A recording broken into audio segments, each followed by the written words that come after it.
Hey there, it's Brad, and I'm in New York getting ready to go to Chicago. While you're together on the call tonight, I will be joining Oprah as she tapes her last couple of shows and then a big party afterwards. So we will be doing some really good stuff, though, just not together tonight. I'm glad you're here with Scott. And some really important things that I want to focus on today are the consequences of cravings. The consequences of cravings. You know, when we hit cravings, there's one way through it, and that is through it. If we try to go around the craving, we often will fall into the food. And really, I want you to picture that, falling into the food, because that's what happens. We're walking this really narrow beam at times when we're struggling with and dealing with and moving through a craving.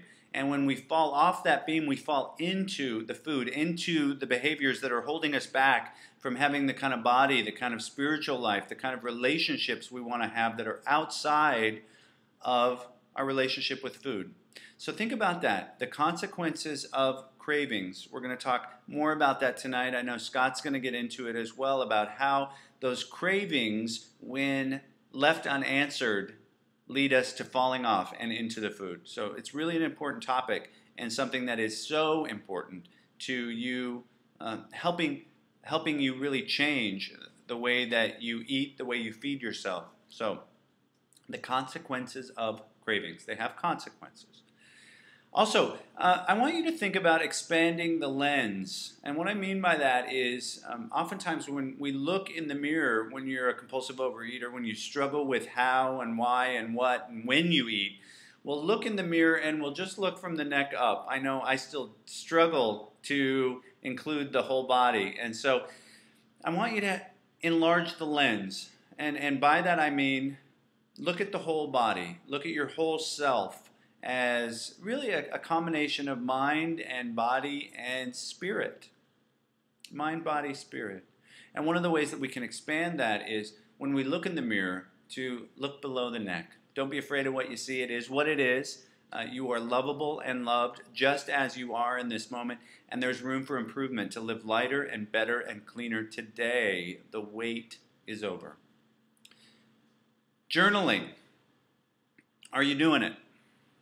Look, here's the thing about journaling that's so important is there are 3 pounds up here, meaning the brain, your brain, my brain, our brains are about 3 pounds. And they're such important 3 pounds. Those are such important 3 pounds. And when you journal, you take what's up here and you put it on paper. I even like pen to paper or pencil to paper better than I like just typing on the computer, because there's that connection that comes when you're thinking and writing and processing and doing. So if you're not journaling, I want you to not just think about it, but really pray for the willingness, be open to that step that will take you into the process of journaling today. Okay, so that's all my input for tonight. So remember, while you're doing what you're doing, I'm going to be with Oprah as she winds down her time in Chicago. And you know, that's what life is so often about. In different scale, it's change and chapters. And so that's one thing that we're doing today together, is we're embracing change and moving beyond the chapter of struggle and crisis around how and why we eat. Love you so much. I'm so glad that we're working together on this. And there is strength in numbers. I know that. I know that to be true. We can do together what we can't do apart.